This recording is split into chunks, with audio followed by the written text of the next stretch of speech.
Di dunia ini, semuanya tampaknya memiliki takdir tertentu. Pada hari ini, penjaga malam yang tak terhitung jumlahnya mengangkat kepala mereka pada saat yang sama. Dan mereka tidak tahu mengapa mereka mengangkat kepala mereka. Tapi sepertinya ada sesuatu yang mendorong mereka untuk melakukannya. Kedalaman 100.000 gunung. Di Ngarai. Penuh sesak. Di belakang Ngarai. Itu telah sepenuhnya dikembangkan. Dan potongan-potongan rumah telah dibangun. Meninggalkan potongan-potongan tempat pelatihan. Tempat ini adalah markas penjaga malam terbesar. Karena tekanan besar tempat ini terlalu cocok untuk berkultivasi. Tetap di sini untuk berkultivasi memiliki efek mendapatkan hasil 2 kali lipat. Jadi ini juga menjadi ketergantungan terbesar penjaga malam. Mereka yang ingin datang ke tempat ini harus memiliki bakat tertentu untuk memenuhi syarat. Ada juga berbagai mekanisme reward dan punishment dalam Night Watch. Dengan munculnya seni bela diri, ada semakin banyak perkelahian di bumi. Peran terbesar penjaga malam di hari kerja adalah untuk menjaga stabilitas. Anda bisa mendapatkan poin untuk menyelesaikan tugas. Kemudian Anda bisa datang ke Ngarai untuk berlatih jika Anda memiliki cukup poin. Ini adalah harta karun Night's Watch sekarang. Saat ini, di antara Ngarai, hanya beberapa meter dari ujung Ngarai. Di tempat ini, hanya ada satu orang yang duduk di sini, yaitu Iman. Sampai sekarang, tidak ada yang tahu jalur seni bela diri seperti apa yang telah diambil Iman. Tapi dia berjalan lebih cepat dari Wendy. Wendy adalah kekasih surga dan bumi. 6 jalur dari 6 reinkarnasi. Dan karakteristiknya terintegrasi dengan sempurna. Jika Anda memahami karakteristiknya, kekuatan seni bela diri secara alami akan semakin dalam. Begitu dia menjadi dewa, dia akan menjadi dewa dalam seni bela diri dan karakteristiknya. Bahkan jika dia tidak menggunakan kekuatan otoritas, dia mungkin akan berdiri di puncak alam semesta. Karakteristik reinkarnasi 6 jalur. Di antara karakteristik unik, juga termasuk yang teratas. Tapi dia masih belum sampai ke Iman. Pada saat ini, dia sedang duduk di sana, tanpa sadar melihat ke langit. Kecuali dia, semua penjaga malam mengangkat kepala mereka. Pemabuk itu berada di suatu tempat di belakang mereka. Sebagai orang terkuat yang pernah menjadi bintang Myriad Tribulation, dia telah ditinggalkan jauh di belakang oleh Iman dan yang lainnya. Dan dia hanya selamat dari bencana alam kedua. Dia memandang Iman dan yang lainnya yang mengangkat kepala, mengerutkan kening dan berkata, apa yang orang-orang ini lakukan? Mengapa mereka mengangkat kepala pada saat yang sama? Apa yang ada di langit? Dia juga mengangkat kepalanya tanpa sadar dan berkata, tapi di udara, tidak ada apa-apa. Langit cerah. Wah, dengan mengatakan itu, dia melihat ke belakang Chris dan bertanya, apa yang kamu lihat? Pada saat ini, senyum tiba-tiba muncul di wajah Chris dan berkata, saya tidak tahu, tapi saya selalu merasa bahwa seluruh orang jauh lebih santai. Iman, yang duduk bersila di depannya, tiba-tiba beri. Dia melihat ke langit dan tersenyum sedikit di sudut mulutnya. Ya, tiba-tiba, saya merasa semua pengekangan dilonggarkan. Petik 2 titik. Petik 2. Berbicara. Dia bergumam, nak, apakah kamu berhasil? Petik 2. Pemabuk itu memandang orang-orang ini dengan tidak dapat dijelaskan. Pada saat ini, dia tiba-tiba menemukan bahwa tubuh tuan pria di sebelahnya mulai bergetar hebat. Pupil matanya sedikit menyusut, dan ada kilatan ketakutan di matanya. Apa yang kamu lakukan? Apa yang sedang kamu lakukan? Si pemabuk menatapnya tanpa berkata-kata. Saat berikutnya, tuan pintu berdiri. Dia menarik napas dalam-dalam dan berkata, saya mungkin harus pergi. Petik 2. Apa yang akan kamu lakukan? Tanya si pemabuk. Kemana harus pergi? Aku tidak tahu. Aku akan mencari pintunya. Tuan pintu berkata, kamu gila. Pemabuk itu berkata dalam hati. Bukankah kamu sendiri yang membuka pintu? Apa yang Anda lakukan dengan pintu? Petik 2. Tuan pintu tersenyum pahit. Sepertinya nasib keluargaku tidak akan pernah bisa lepas. Petik 2. Saat dia mengatakan itu, dia membungkuk kepada pemabuk dan berkata, bukit hijau tidak akan berubah. Air hijau akan mengalir selamanya. Ada takdir. Sampai jumpa. Pemabuk itu menatapnya dengan tatapan kosong. Tuan pintu berhenti bicara. Dia tidak menjelaskan apa-apa kepada orang lain. Dia berbalik dan meninggalkan ngarai dengan kecepatan yang sangat cepat. Nenek. Mereka semua membicarakan satu sama lain. Pemabuk itu terdiam. Di sebelahnya, Jiang Yao berkata dengan acuh tak acuh, "Bisakah kamu berhenti bicara? Aku sedang berkultivasi." Pemabuk itu tersenyum malu-malu. Lalu mengangkat kepalanya dan menyesap anggur dan berkata, "Kalian, aku juga berkultivasi." Jiang Wanwan menoleh dan menatap Yani di belakangnya. Jari-jari Yani sedikit mencubit. Tapi itu benar-benar berbeda dari relaksasi para penjaga malam itu. Alis Yani berkerut rapat. Setelah beberapa saat, kulitnya mulai memerah seteguk darah tumpah dari sudut mulut saya. Jiang Wanwan membungkuk, mengerutkan kening padanya dan bertanya, "Apa yang terjadi?" Saya mencoba mencari tahu apa yang terjadi dengan Damar. Dia menggelengkan kepalanya dan berkata, "Tapi saya menemukan. Saya tidak tahu. Sepertinya tidak memenuhi syarat untuk melakukan lagi. Sudah waktunya untuk menghitung dan menyimpulkan nasibnya." Yang Wanwan tertegun sejenak. Lalu terkekeh. Dia selalu begitu baik. Setelah itu, ada jejak kesedihan di antara alisnya. Bintang awal. Di dataran. Masih berantakan. Angin dan hujan masih bergolak antara langit dan bumi. Dan jatuhnya 4 penguasa tingkat dewa membuat langit dan bumi menangis. Damar memegang pedang Longyin. Dan tubuhnya seperti kilat. Dan dia langsung menuju Gu. Pada sosok tua yang kesepian. Tongkat kerajaan mekar dengan kilau yang ganas. Bibirnya bergerak. Di sini. Aku adalah permulaan. Saat ini semuanya dikembalikan ke tingkat aslinya. Kesetaraan tingkat dewa. Seperti manusia. Di sini. Tidak ada pemikiran. Di sini. Tidak ada karakteristik. Di sini. Bencana alam. Semua orang di sini bersalah. Semua patuhi aku. Sini. Teriaknya. Dia terus-menerus memobilisasi otoritasnya. Dengan kematian Hao dan pemulihan otoritas, dia memiliki 9 kekuatan di bawah kendalinya. Di bawah otoritas 9 pasal, dia memulai satu persatu. Tapi, dia menemukan bahwa semua otoritas tidak berpengaruh pada Damar. Fitur tidak dilarang. Pikirannya masih aktif. Di tubuh Damar, 7 titik cahaya bergetar hebat. Damar tidak mengadakan upacara menjadi dewa. Dia tidak bisa menggunakan kekuatan otoritas. Tapi, pada saat ini, otoritas ini tampaknya dimobilisasi sendiri. Dia tidak tahu seberapa kuat otoritas Damar. Tetapi di tempat asalnya, ada lebih dari 80 planet di bawah kendalinya sekarang, yang telah menyusul bekas galaksi Taiyuan. Dan kekuatan otoritas soliter, pada saat ini, telah melemah secara ekstrim. Semua kekuatan yang dia gunakan ditentang oleh Damar. Retak, Gu melihat bahwa kekuatan otoritasnya tidak berguna bagi Yesin. Dan wajahnya menjadi sangat jelek. Dia mengertakkan giginya tiba-tiba dan berhenti menggunakan kekuatan otoritas. Di antara tongkat kerajaan, pedang panjang ramping tiba-tiba ditarik keluar. Dia mencibir dan menatap Damar dan berkata, "Damar, bahkan jika kamu tidak menggunakan kekuatan otoritas, kamu. Ini jelas bukan lawanku." Saat dia berbicara, dia menggerakkan jarinya sedikit. Saat berikutnya, aura aneh terpancar darinya. Kemudian, sesuatu yang mengejutkan Damar terjadi. Di udara, di atas pesawat soliter, sesuatu tiba-tiba jatuh dari langit. Kekuatan ilahi di tubuhnya, seperti seutas benang, diselingi, dan langsung melilit dewa perang yang diretas sampai mati oleh Yesin. Leher dewa perang yang patah tampaknya dijahit pada saat ini. Dan kemudian dia berdiri dari tanah.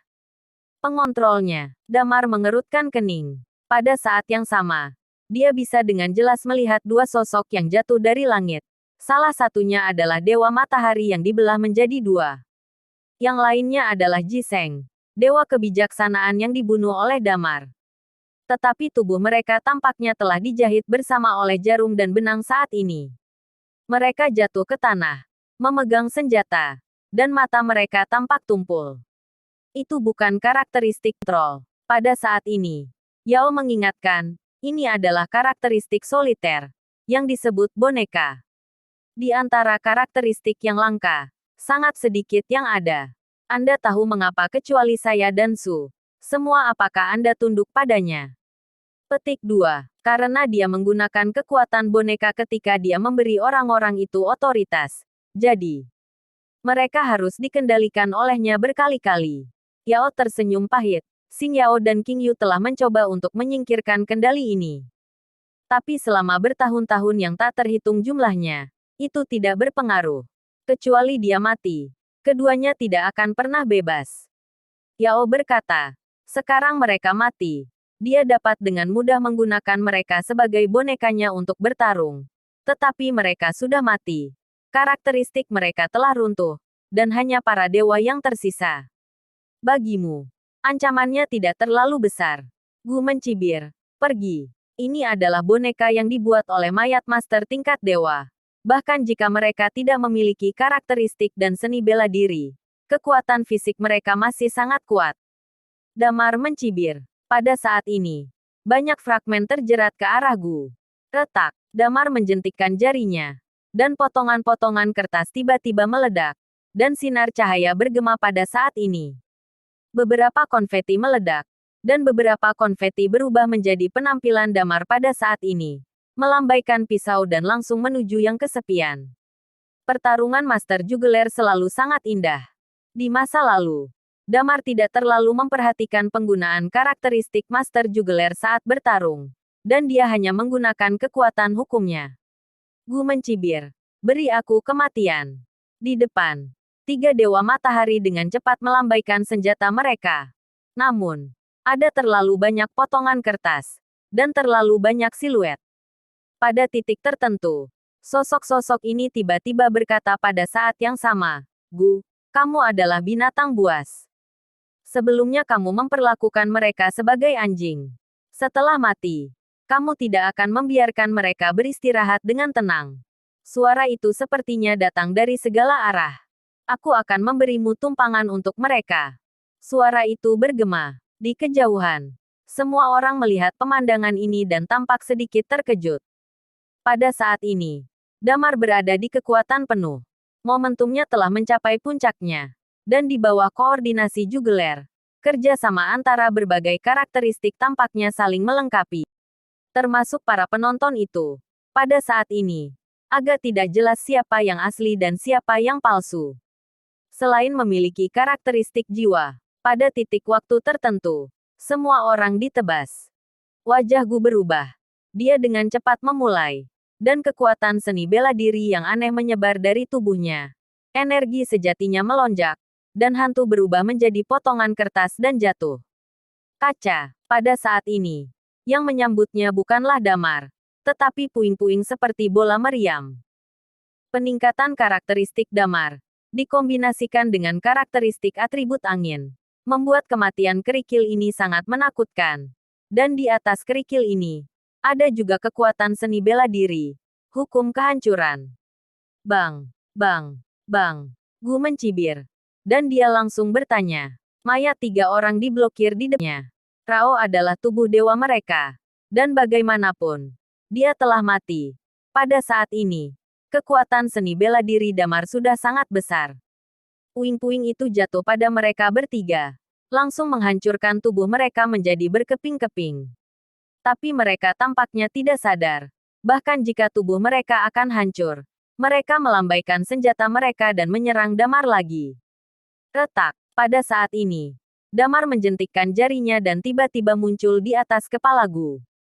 Li Xin benar. Damar berkata dengan acuh tak acuh. Ketika kekuatan otoritas kehilangan efeknya, kamu sia. Dalam hal kekuatan tempur nyata, kamu mungkin tidak sebagus Hao. Tangan kanannya menebas. Di tubuh Gu, Truki melonjak, dan kekuatan hukum meletus, memukul Damar dengan seluruh kekuatannya. Dentang, senjata bertabrakan, dan gelombang udara yang menakutkan menyebar di sekitar mereka berdua. Kata-kata Damar hanyalah kata-kata untuk merangsang Gu. Pada kenyataannya, Gu sangat kuat. Dengan restu hukumnya, pisau Damar sebenarnya ditentang olehnya. Ini adalah latar belakang master tingkat dewa kuno. Ekspresi Damar sedikit berubah. Dia bangkit sedikit. Semua momentum langsung menyelimuti lawan. Dan kemudian dia menebas lagi. Meraung, mati. Dia akan menggunakan jurus penjaga malam untuk membunuh Gu. Tumpukan ilmu pedang gelombang ini mewakili iman. Segala sesuatu yang telah dilakukan pada tahap awal adalah mempersiapkan teknik pisau gelombang lipat. Dibandingkan sebelumnya, kecepatan Yesin jauh lebih cepat. Pisau demi pisau jatuh. Pisau ke-27. Damar meraung. Truki yang menakutkan terkompresi. Dan kemudian meledak. Gu mengangkat tongkatnya. Mengendalikan tubuh 3 master tingkat dewa. Dan melindunginya di sisinya. Dan dia masih mencoba yang terbaik untuk melawan. Pisau ke-28. Pisau ke-29. Pisau ke-39. Damar sudah lama tidak menggunakan teknik pisau gelombang jatuh. Di masa lalu, batasnya hanya sekitar 35 pisau. Tepat ketika dia membuat pisau ke-39. Di kejauhan, Bor tiba-tiba mengangkat kepalanya. Dan kekuatan yang menakutkan dan jahat langsung menjerat Gu. Tenanglah untuk Lao Su. Dia meraung. Tubuh besar soliter tampaknya tidak bergerak pada saat ini. Saat Damar menggunakan teknik pedang lipat gelombang, semua perhatiannya tertuju pada Damar. Dan dia mengabaikan Bol. Pada saat ini, karakteristik kutukan Bol benar-benar meledak. Benang sutra abu-abu melilitnya. Dan dia jatuh ke dalam situasi di mana dia tidak bisa bergerak. Damar, yang bangkit lagi, menatap Gu yang tidak bisa bergerak. Dia ada di udara. Tutup pisaunya. Seluruh tubuh orang itu runtuh menjadi tren menggambar pedang yang aneh. Pisau ini mewakili guntur. Damar bergumam. Itu juga mewakili semua penjaga malam di bumi. 10 generasi peradaban yang kamu hancurkan. Dan bintang-bintang yang tak terhitung jumlahnya yang diperbudak olehmu. Gu melihat pada adegan ini. Kelopak mata melompat liar. Aura Damar benar-benar mereda pada saat ini. Tarik, pedang, potong. Saat berikutnya, Yesin meraung kata demi kata. Dan bersamaan dengan suaranya, pedang Longyin di tangannya juga ditarik keluar inci demi inci. Setiap inci pedang ditarik, momentum menjadi lebih kuat. Hentikan untukku. Gu meraung di lubuk hatinya. Dan mayat 3 master tingkat dewa langsung berhenti di depannya. Saat berikutnya, Damar tiba. Dan sosoknya muncul di belakang Gu. Pedang perlahan ditarik dari dalam sarungnya. Kecepatan dia mencabut pedang itu lambat. Dia hanya berdiri di belakang Gu. Tapi Gu tidak melakukan apapun padanya. Tubuhnya sedikit gemetar. Dan dia sepertinya mencoba yang terbaik untuk menahan sesuatu. Tidak. Bibirnya sedikit bergetar. Tidak. Air mata mengalir dari matanya. Aku adalah dewa primordial Jujuxing. Aku sayang alam semesta. Aku salah satu orang terkuat di antara langit dan bumi. Aku abadi. Aku tidak bisa mati. Petik 2. Aku.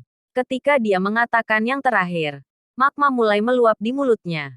Saat berikutnya berubah menjadi kilat lagi. Dia berjuang untuk melawan. Kemudian berubah menjadi darah. Dan terus mengalir dari mulut. Tubuhnya. Mulai sedikit dia menggunakan karakteristiknya sendiri untuk secara paksa memanipulasi tubuhnya dan mengembalikannya. Semakin dekat pedang Damar, semakin sulit baginya untuk mengendalikannya. Aku tidak akan mati. Aku tidak akan mati. Damar, kau bau. Bau. Kentut kecil. Kong. Pada saat ini, suara pedang naga Yin terdengar.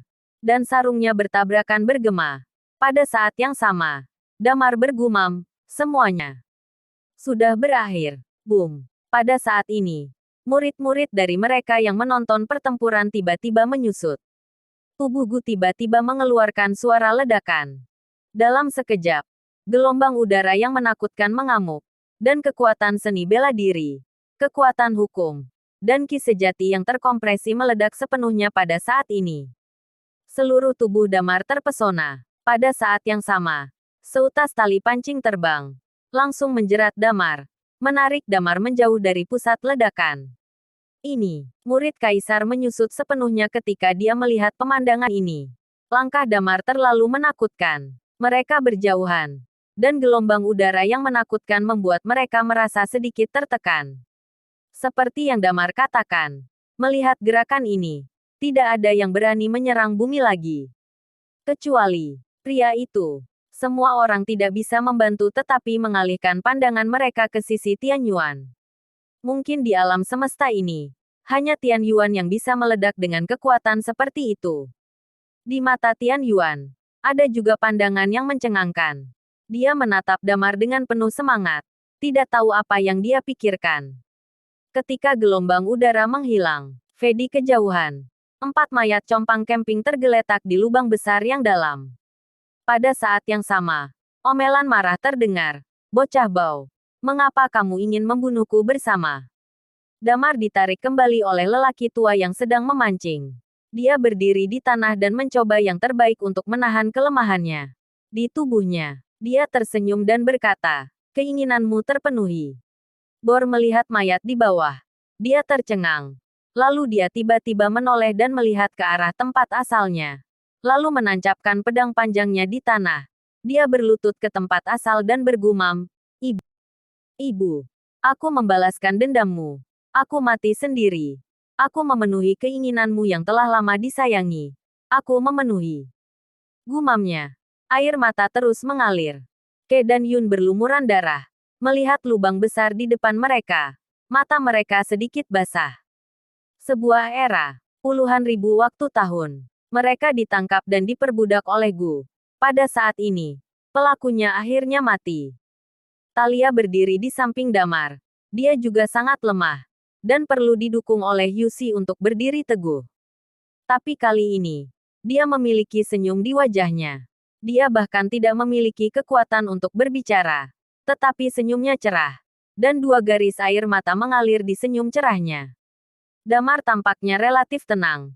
Karena efek samping dari menghunus pedang dan deru kematian terlalu besar. Bahkan Damar saat ini tidak tahan. Dia bahkan tidak bisa meningkatkan kegembiraannya. Orang lain tidak bisa merasakan hal yang sama untuk Talia dan Damar. Termasuk Ke dan Ye. Keduanya adalah anak-anak yang tumbuh di masa damai. Mereka bisa saja menjalani kehidupan tanpa beban. Seperti kebanyakan anak di bumi. Mereka bisa bersekolah. Mencari pekerjaan, menikah dengan istri, punya anak, dan menjalani hidup tanpa rasa khawatir. Tapi tidak mungkin. Mereka memasuki jaga malam. Ada saat itu, mereka menyadari bahwa di bawah bumi yang riang, ada banyak orang yang memikul beban untuk mereka dan menjaga kedamaian bumi dengan hidup mereka. Dari saat mereka melakukan misi pertama mereka, dari saat mereka bertarung melawan Ghost untuk pertama kalinya, mereka memiliki tujuan, yaitu untuk membuat bumi damai sepenuhnya, sehingga musuh asing tidak berani menyerang. Untuk tujuan ini, mereka melayang di tepi hidup dan mati lagi dan lagi. Mereka memasuki langit berbintang, bintang Wanji, bintang Jujue, tempat asal. Satu demi satu langit berbintang yang tidak dikenal, mungkin sudah mati, dan tulangnya tidak bisa kembali ke kampung halamannya. Mereka berjuang, mengharapkan, dan putus asa. Mereka merindukan kedamaian untuk hari-hari biasa. Tidak sampai saat ini. Sampai kematian master tingkat Dewa Jujuexing. Mereka merasa bahwa semuanya telah berakhir. Bumi. Tidak akan ada kekhawatiran musuh asing. Mereka dapat kembali ke bumi dan menjalani kehidupan yang damai. Talia dapat pergi dan melihat apakah dapat menemukan pacar dan menikahi. Damar dapat memiliki bayi dengan Lilia, menemaninya dan melihatnya tumbuh dewasa. Ini adalah apa yang mereka dambakan. Pada saat ini, perang mereka, perang penjaga malam, akhirnya berakhir, dan fajar akhirnya tiba. Pada hari ini, Dewa Perdana Bintang Jujue, salah satu master tingkat dewa kuno, mati.